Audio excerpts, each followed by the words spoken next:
Thank you all for joining us, and we will just wait a minute or two while more people join in, and then we will get started.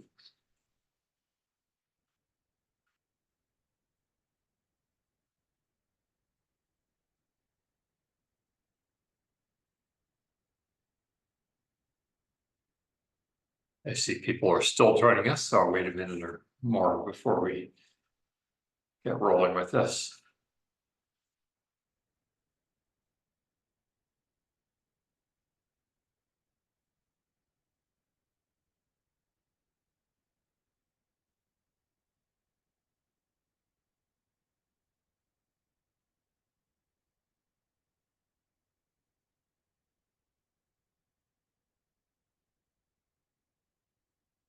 Thank you all for joining us today. I'm Tom Saunders. I'm President and CEO of the Western Pennsylvania Conservancy, and we appreciate that you're taking time out of your summer day to join us for a webinar. I suspect that if you're on this webinar, you know a little bit about the Conservancy, but many people know us through our land protection work and through owning falling water. We also restore our rivers and streams around Western Pennsylvania with our watershed program. We have a natural heritage program that works to protect threatened and endangered species and their habitats.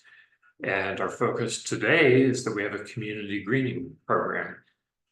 One of the aspects of the work that we do in our community greening program is to help our local schools with greening, re-landscaping, and that's what we'll hear about today. But that program also has planted 40,000 of the street trees and urban park trees that you see around Pittsburgh and other communities. We plant 130 gardens, flower gardens. We participate with partners on vegetable gardens. And if you walk around downtown, you'll see our 1,200 planters and hanging baskets that brighten up our pedestrian sidewalks. Our speakers today are Art DeMayo and Kelly Flynn, and they're two of our leaders in the community greening group. But you can't mention the staff of that group without also just mentioning that we couldn't do what we do in our community greening program without the help of so many volunteers. You heard the numbers in terms of how many gardens and how many trees and how many hanging baskets and planters. And our few staff organized that amazingly, but couldn't begin to do all the planting and maintenance and labor involved in that work if we didn't also have thousands of volunteers from around Pittsburgh. Today, our session will be recorded. We will give you the opportunity later to look at it on our website, and so it'll be there for others to see that way. And if you have questions as our speakers are presenting today, feel free to put them in the Q&A feature, and we will answer questions at the end of our webinar. So with that, I'm going to turn it over to you, Art. Thank you, Tom. So today we will be discussing our school greening program. Just a little overview of the topics we'll be covering today, why we're doing school greening, brief history of our projects and the things we've learned through the years in our school greening program. Then Kelly will touch on working with teachers and students and our in-classroom activities. And then quickly we'll go through how you can get involved if you'd like to volunteer, and some good announcements about some new projects, and then any questions anybody has.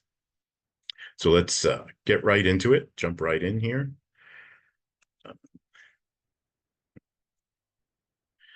Why school greening? Why are we actively doing these projects at schools and on school campuses? So there are a lot of different reasons and a lot of different benefits to being outside.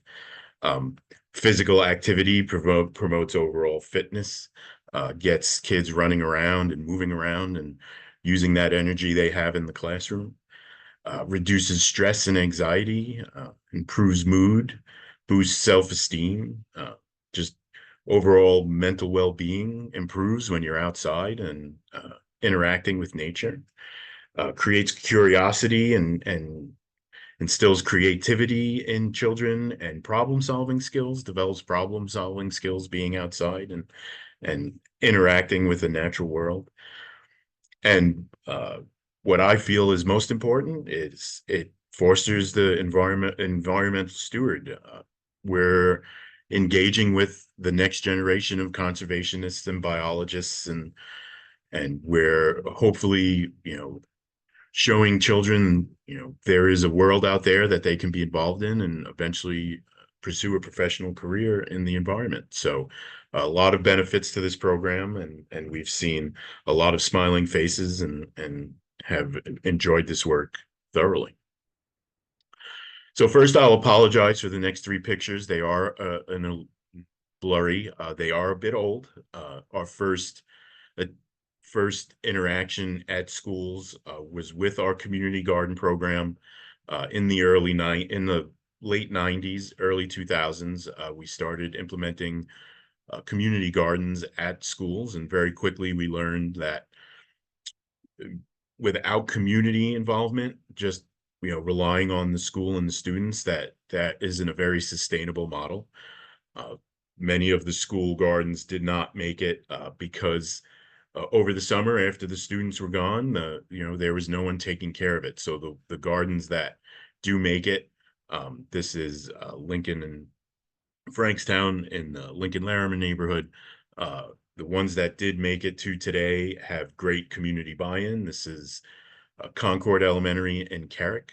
And so we did learn quite a bit. And so we adjusted. And when it came time to attempt a new round of school greening, we were fortunate enough in 2008 to receive a grant from the Grable Foundation to evaluate and implement greening at all of the city of Pittsburgh public schools. So at the time in 2008, I believe that was 62 schools. And so we started with a detailed evaluation process. We evaluated each campus, created GIS-based maps of existing greening, and looked at, this is Fulton in Highland Park.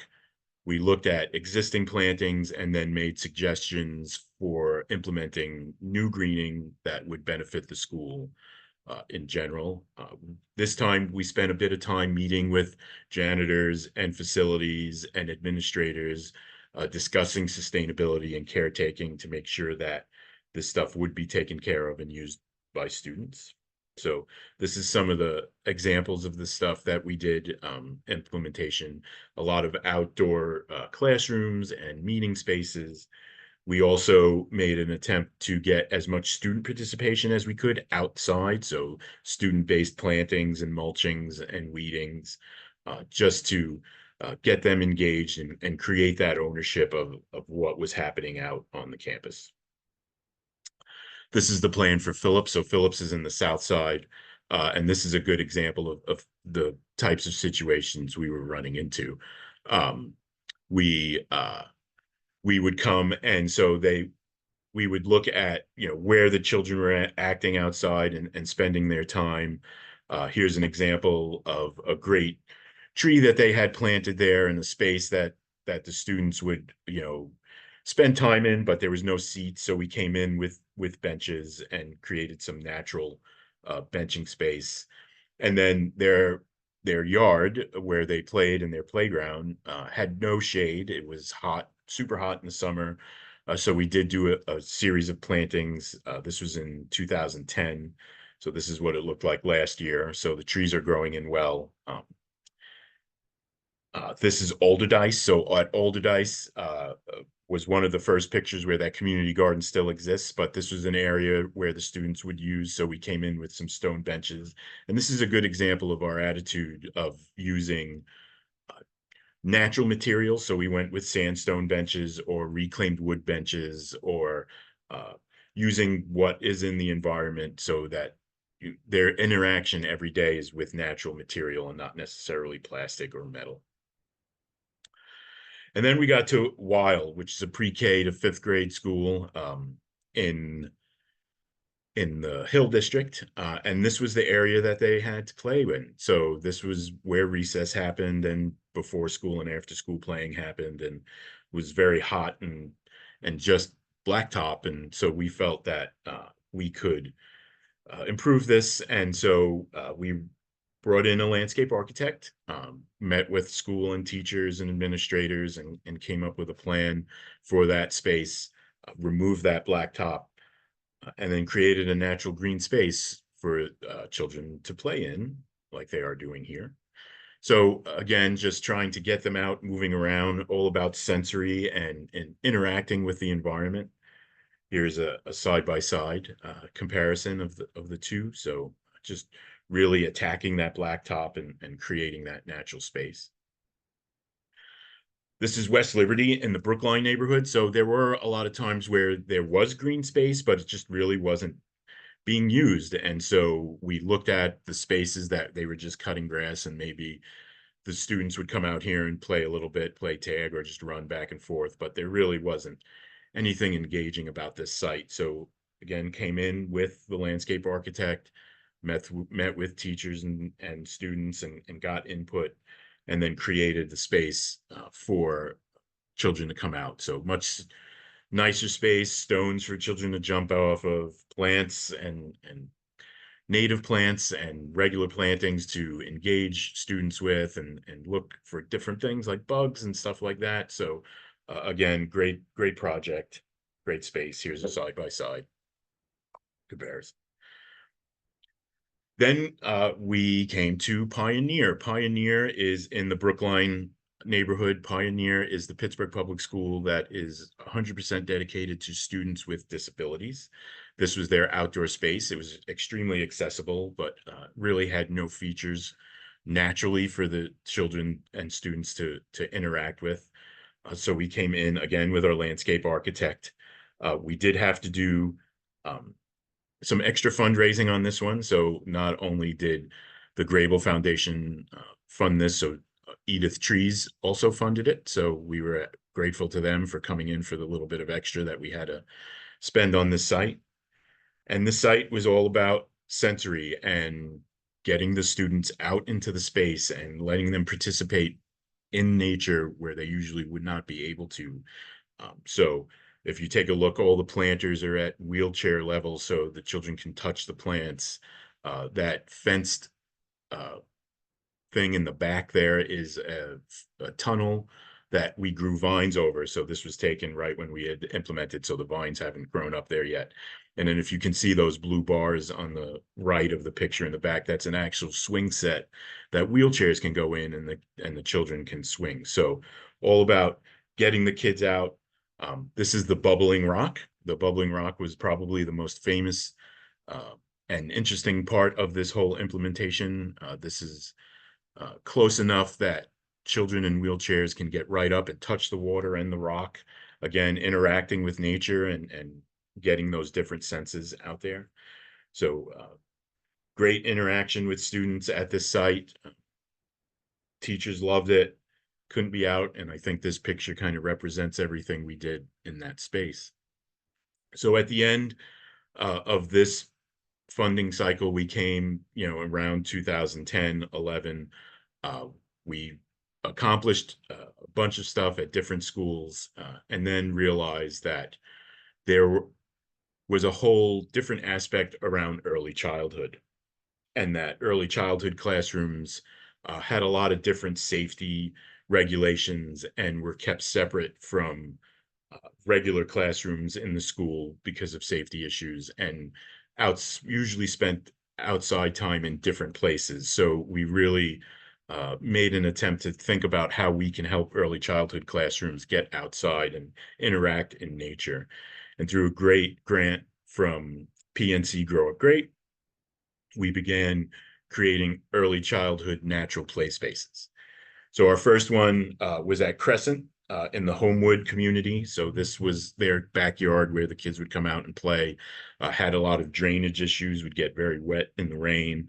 So we came in, did some stabilizing, met with teachers. Because of early childhood, we have to rely heavily on the teachers for input. So We met with teachers at this particular classroom, found out that birds played a big role in the different things they were teaching in the class. And so the teachers were very interested in there being a bird theme. So this design came together as a bird theme. So we did bird mosaics on the walls. Those are PNC volunteers coming out, helping out, doing the mosaics. There's kind of a finished shot of that. We created a child-sized bird's nest, so the kids can climb in and out and on and all around in the bird's nest, and used again a lot of natural materials to create sitting spaces and jumping spaces. Actually, the students jumped off these more than they sat on them, these natural wood logs. So that's great that they were getting out there and interacting. Brookline, in the Brookline community, this is another perfect example of space that we look for and take that challenge of creating usable space out of what most would just consider a little bit of lawn. Came in with the designer to come up with a plan for the kids to get out there and then implement it. So this was a great project. Had a lot of different features like bridges and benches. The farmers market play stand has been very popular. Almost all of our projects have requested this. And there's just a picture of the little bridge that we created for kids to come across. So another great project. Greenfield Elementary in Greenfield is another example and a great example of us continually learning from these projects as well. So here's a space that really wasn't being used. We had come in 2008 and put some benches in there and cleaned it up, but there was really no engagement in the space from the school. And so by working with the early childhood classrooms and figuring out what they need and how they would use the space, we came up with a better design and made it more usable. And that is what it looks like completed today, and is one of our most used spaces. So the space is not only used during the school day, but in the morning when parents are dropping off kids, they bring their kids in here to play, and after school as well. So has been a great project. And then last year, one of our largest early childhood natural play spaces was installed at Chartiers Early Childhood Center in the Chartiers community. So we had a great opportunity to add some greening as the city was removing a parking lot. The Pittsburgh Public Schools was removing a parking lot. 18,000 square feet of blacktop was removed for this project by Pittsburgh Public Schools, who's an awesome partner in this work. And we came in and designed a space where the kids are. And this is a picture of teachers working with our landscape architect. So we've developed several exercises where, get the teachers thinking about how they would use the space and helps the landscape architect correctly design the space to what they need to get the kids outside. And this is just some photos of the parking lot for scale. So there's Kelly standing in the parking lot right before they removed the blacktop. And then again, fortunate that PNC was involved. PNC volunteers came out and helped us plant the trees right before the shade structure and other things went in with the students. So PNC super involved. And I think this picture kind of is another one of those pictures that really shows why we do this stuff. So that curiosity of the bug or the bird that they're looking at, in the tree while they're planting the tree, it really, promotes what we do and gets the children out in the environment. So some shots of what it looks like today with the shade structure, just great space for the kids to play in. So we are continuing with PNC Grow Up Great, and a little bit later I will announce our newest project with them. But right now I'm going to go into kind of some of our outside and regional projects outside of the Pittsburgh Public School system that we have completed and are working on out there. So the Cornell School in Coraopolis. So Cornell covers Coraopolis and Neville Island.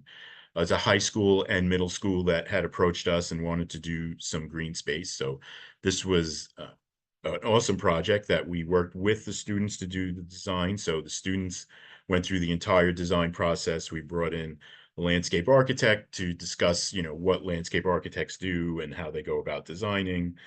The students came out and implemented the space as well. So they got hands-on experience planting the plants, getting out, getting their hands dirty, seeing everything that, is entailed in putting one of these spaces in.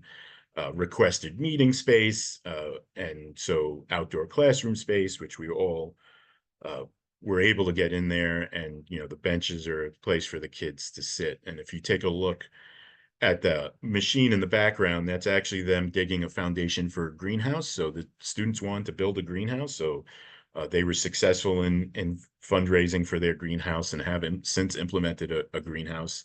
And we were able to take the class to our grower, who we contract with for our community garden program, so they can see a big scale commercial growing business and what that entails, and see some of the challenges there is in operating a greenhouse, which they are doing right now on a much smaller scale, but are doing at the school. So that was a great project, and hopefully the students really took away a lot of stuff from that.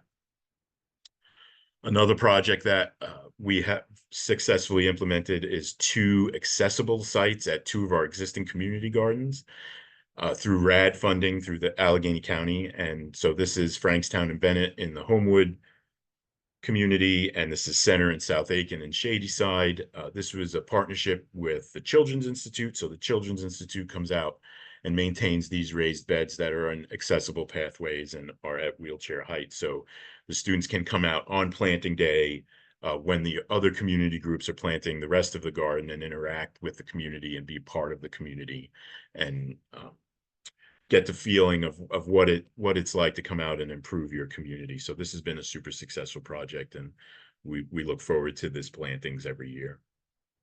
And then Lincoln and Frankstown. So this is one I showed in the beginning that has been one of our long-term school grounds greening projects, and has just been basically a community garden right next to the school in Lincoln and Larimer.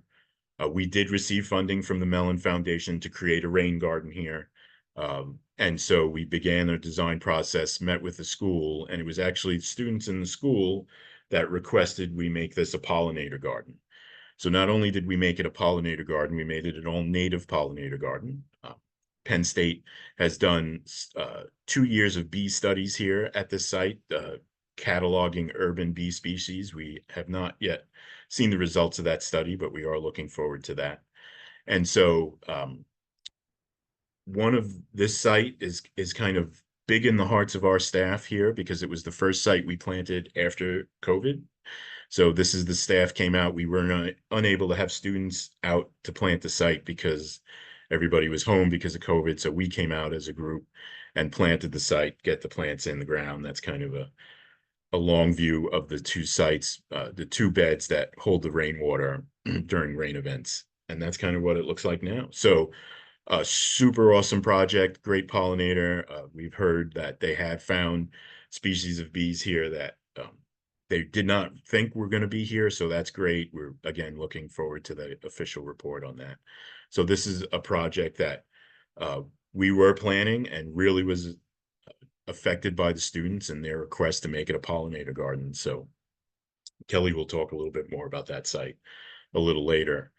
And then Page Street. So Page Street is in the Manchester neighborhood in the north side of the city. Page Street was a vegetable garden the Conservancy had put in the 80s and has been maintained by community members since then. It fell on a bit of disrepair, and we were approached by community members to help kind of bring it back. And so we looked at, there's a school right across the street, again, another Pittsburgh public school that has a lot of children with disabilities. So we wanted to make it an accessible vegetable garden. So we came in, cleaned out the site, all the overgrown tree of heaven and other stuff, worked with a landscape architect. And this is a good example of, we don't always get everything we want. So the landscape architect did work in a little greenhouse there, and we were unable to put that in there because of space and funding and time. But overall, the site came together very well. And this is kind of what it looks like today. So there are separate areas for community members to plant and use as a community vegetable garden, as it always has been. And We planted with plenty of pollinator and native plants in there, and then there's an area here for the students to come in and also plant. And this was on the ribbon cutting day, so just a great project that allowed these students from the school to come out and start vegetable gardening, and has been used greatly this year, and we look forward to the future of this project. So now I will turn it over to Kelly, who will talk about working with teachers and learners. Thank you, Art. Can everyone hear me all right? Okay. Building upon the physical impact of our school ground screening work, today I'd like to share some of the educational opportunities that we've had in working with teachers and learners through our school ground screening program. Art, next slide, please. When the book Growing an Artist by John Para was chosen for the school-wide Read Across America event at Concord Elementary, we had a unique opportunity to connect the storyline to a lesson on how to design a garden. While making connections to the book, WPC staff were able to share examples of their own work in designing perennial gardens and provide students with simple steps on how to design their own. Concord students were shown photos of different plants, showing them examples of symbols that they could, reference as the plant in their own designs. And they were also shown the characteristics and benefits of each plant, such as whether or not it was pollinator friendly, if it was a good habitat for wildlife, if it was evergreen, and so on, to give them the opportunity to make meaningful decisions while selecting their own plants and their own design. With WPC staff and parent volunteers, students were able to produce their own garden designs. Very cute. At the end of the exercise, all students were able to create a reminder of the day's lesson by allowing them to plant and take home their own personally decorated pot, which they decorated in their art class before the event. Next slide. At Laurel Valley Elementary, we took steps towards students teaching other students.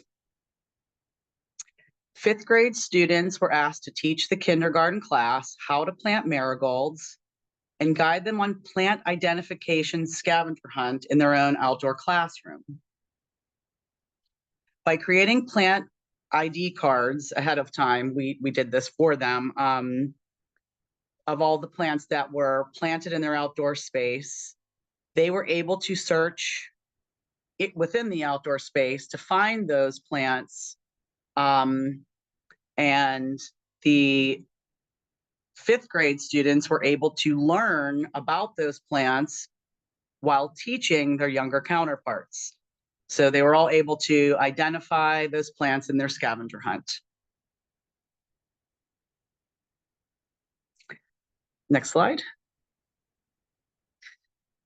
Oftentimes, teachers need support in learning new ways to teach in the outdoors. During visits with Beechwood early childhood classrooms, we were able to create the opportunity for students to discover, observe, enhance physical skills, and improve social interaction. By coming alongside teachers in their current teaching practices, we are able to help them discover how to use their outdoor play spaces in ways that can meet learning standards outside and also make them feel comfortable in using the outdoor space as a learning environment.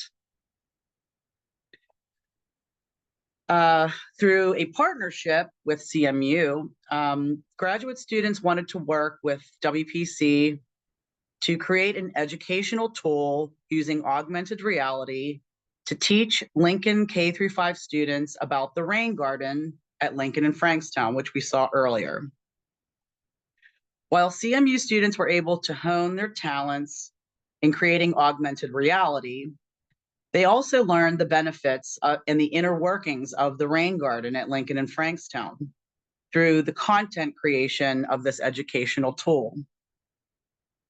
By mid-semester, CMU grad students were able to conduct play testing with elementary students to see if this new educational product actually, in fact, worked.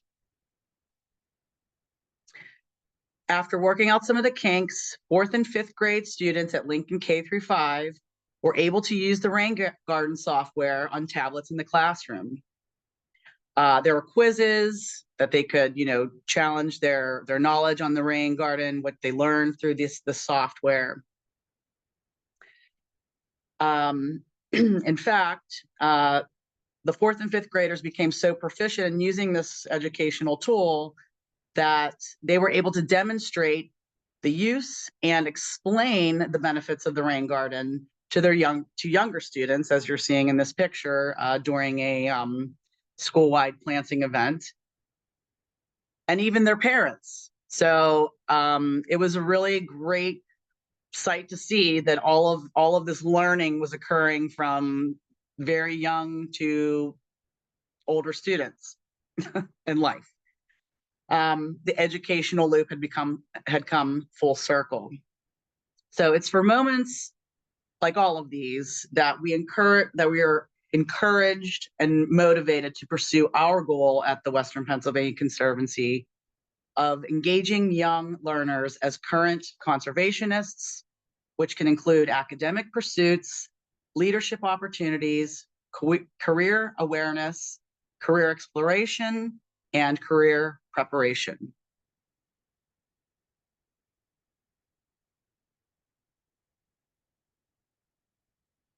Back to you, Art. Thank you, Kelly. So at this point, we just want to discuss a little bit about how you can get involved out there, especially in the school greening program. So again, sustainability of these projects is super important to us. And as we move forward, implementing and looking back on the existing projects, which we will be doing over the next year, we are looking for volunteers to help us steward these projects, just like we have stewards at our community gardens. So our community gardens program is successful in part because of the great stewards we have at all 130 gardens. So we will be attempting to set up stewards at some of these school greening projects that do need this over the summer caretaking and help with some spring cleanup, summer maintenance, and kind of fall cleanup as well. So if you are interested, if there's a school project that you know of or you live in a particular area, please reach out to Lynn McGuire-Ozak, our volunteer coordinator, and she will discuss with you the different opportunities we have, especially at our school greening projects. So what's next? So we do have some new and exciting work happening. We are continuing to fundraise and implement these projects as best we can. And we have just started implementing a school greening project at in McKeesport at the McKeesport High School. So their early childhood classrooms are at the high school. This one is funded by the Mary Hillman Jennings Foundation and should be completed here in about 2 or 3 weeks, just in time for the students to get back. So again, we're looking at a great play space for the kids to come out and spend some time outside. They have a little playground already, so this will be all about getting them connected to the natural world. So stay tuned. Hopefully we'll have some photos up on social media and our webpage once this is complete. And then I'd like to announce our newest PNC Grow Up Great project, which will be happening at Spring Garden Early Childhood Center in the Spring Garden neighborhood here in the city of Pittsburgh. So that green square right there is an old playground that city of Pittsburgh public schools will be moving out of there, and it is a space that they really had no use for. So they'll be, again, helping us lift that blacktop out of there. And then we will be implementing a project. So we will be beginning our design process here as soon as the students and teachers are back. And this one will be in in spring 2025. So we are very much looking forward to the 14th project with PNC Grow Up Great, and hopefully the students at Spring Garden Early Childhood Center will enjoy this space. There are, if you cannot volunteer, there are definitely other ways to support our work. We are a membership organization, and we rely on members and donors to do the work we do. So please check out our webpage at waterlandlife.org. Donate if you're interested in becoming a member or donating to the program. Every bit helps and gets us out there to help get these kids connected to nature. So I will turn it over to Carmen to ask us any questions that have been asked. Thank you, Art. Hi, everyone. Thanks again for joining us. I'm Carmen Bray. I'm the Senior Director of Communications with the Conservancy. That was a really great overview of our school grounds greening work and how young learners are engaging. So great job. If you have any questions, feel free to put them in the Q&A. We have one so far. And thank you, Jessica, for asking this question. And Art, I'm gonna send this one over to you, and it's related to watering in these spaces. Do we have any watering systems that are installed at any of the school grounds greening locations? So we do not have as complicated watering or irrigation systems as we do in some of the community gardens because these sites are pretty much 100% perennials. And so they do not really require a dedicated watering system just in times like these when it's really hot out. So we do make sure that there is a water source provided and that there is a hose, but most of the sites are watered that way through a hose, unless we get into a large site, but we have not yet that has required an irrigation system. So we've been fortunate enough that with the school staff, students, and local community volunteers coming out and using the hose to water it, it's been pretty efficient thus far. Thank you for that. A question related to some of the different examples of hands-on activities that we cultivate with some of the students or teachers. Kelly or Art, do any of you guys have any other examples other than the ones that we've already shared?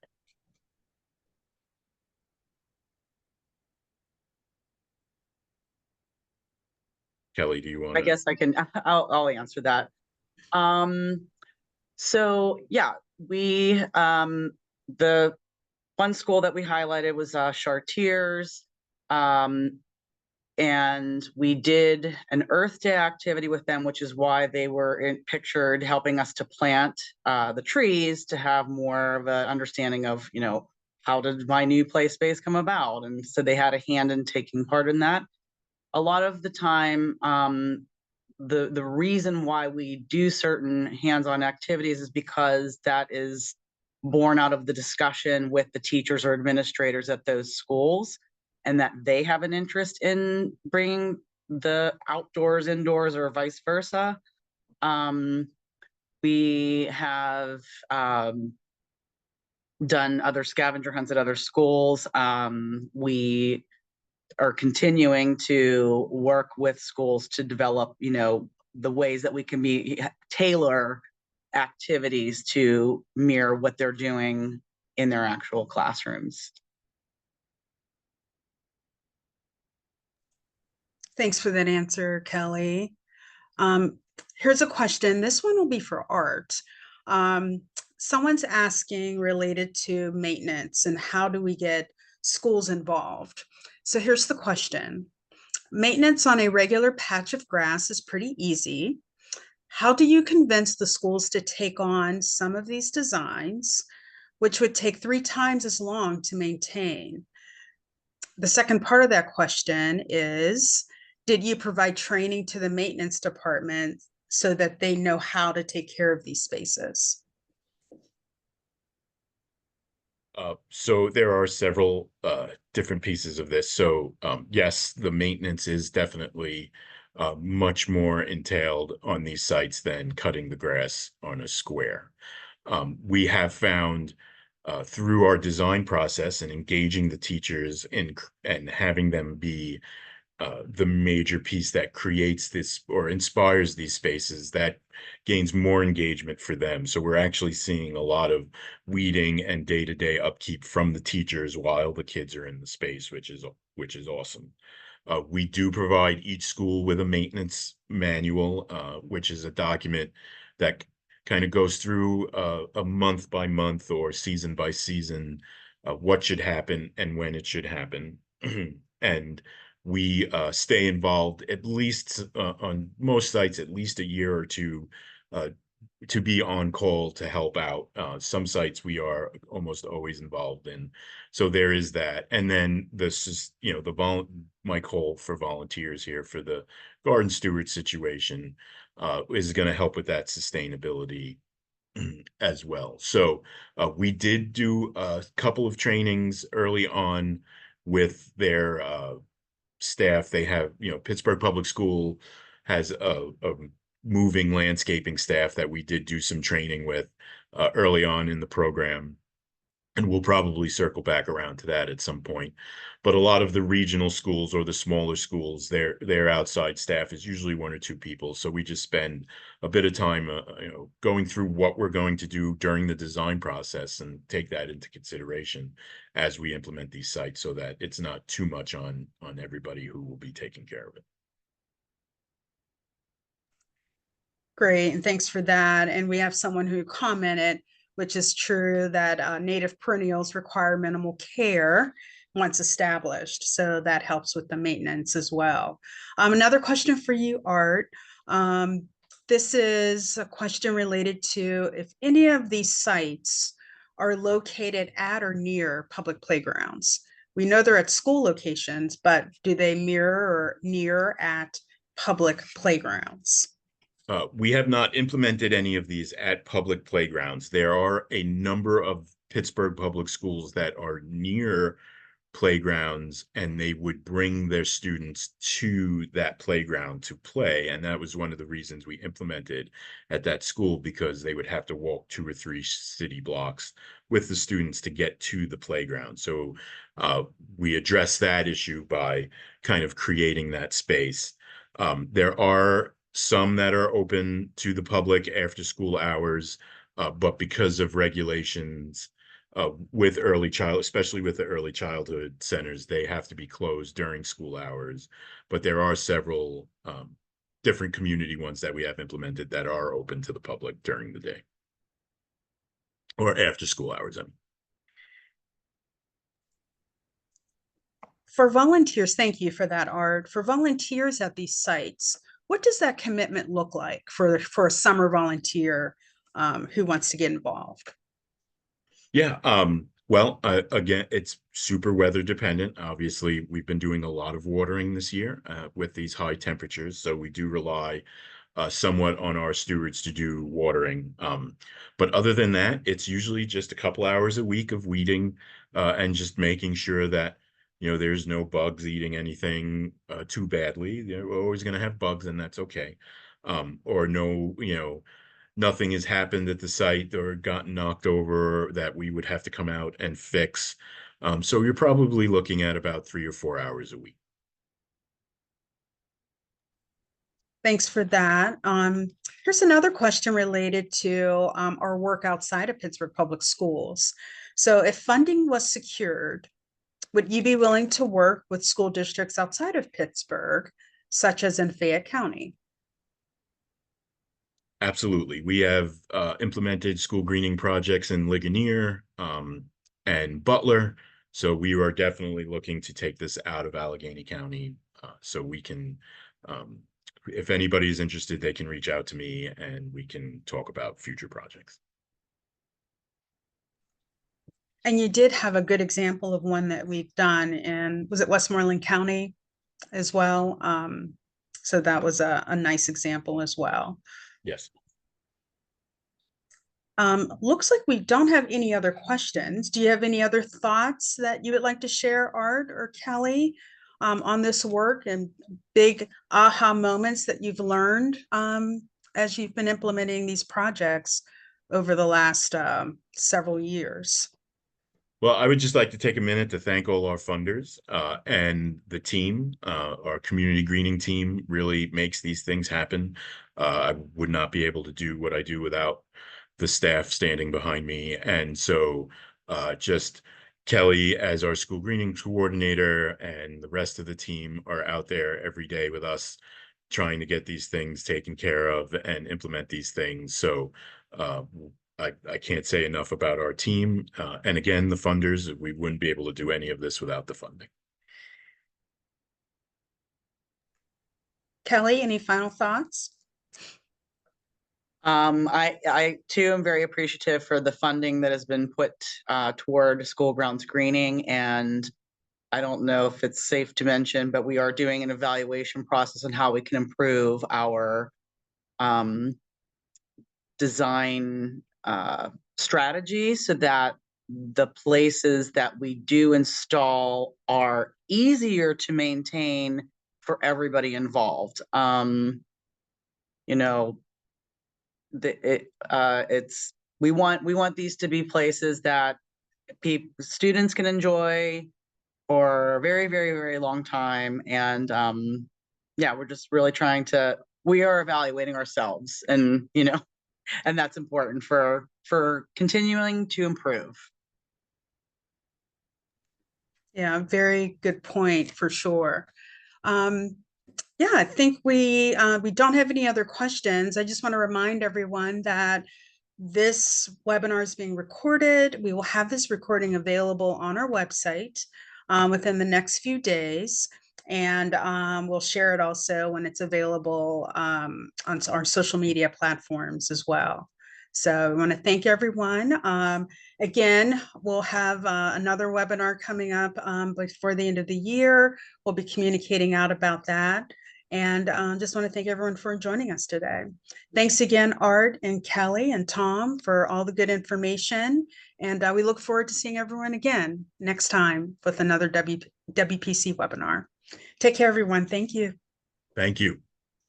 Bye-bye.